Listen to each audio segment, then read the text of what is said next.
Allah ingin menjelaskan kepada orang-orang yang diadab di dalam api neraka ketika Allah mengatakan awalam nu'ammirkum ma yatadzakkaru fihi man tadzakkar, bukankah kami sudah berikan kalian umur dan waktu yang cukup untuk dijadikan ibrah,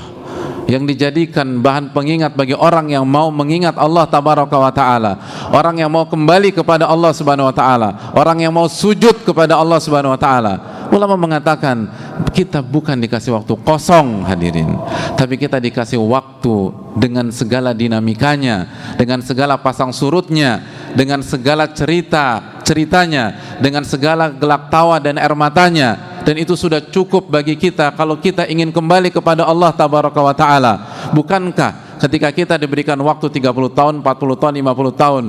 kita pun dikasih momen di saat kita sakit untuk membuat kita sadar bahwa kita lemah,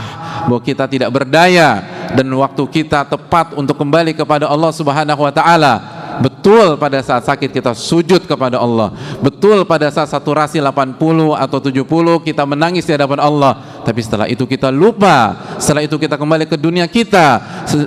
setelah itu kita lupa sujud lagi kepada Allah, lupa lagi berzikir kepada Allah subhanahu wa ta'ala. Bukankah banyak di antara kita diuji dengan masalah rumah tangga yang memberikan pesan kepada kita bahwa kita tidak berhasil mengelola rumah tangga kita dengan mengandalkan diri kita, yang membuat kita sujud di waktu malam, membuat kita beristighfar ketika kita geleng-geleng kepala terhadap kelakuan istri kita atau anak-anak kita. Tapi begitu semua berakhir, kembali lagi kita kepada kegiatan-kegiatan kita yang melalaikan kita dari Allah subhanahu wa ta'ala. Kita bukan hanya dikasih waktu jamaah sekalian, kita dikasih waktu dengan semua dinamika-dinamikanya, semua cerita-ceritanya, semua pasang surut-pasang-surutnya, semua musibah-musibahnya, semua rasa sakit, semua waktu ketika kita nggak punya uang, pada saat kita merintis, pada saat kita disepelekan orang, pada saat kita melihat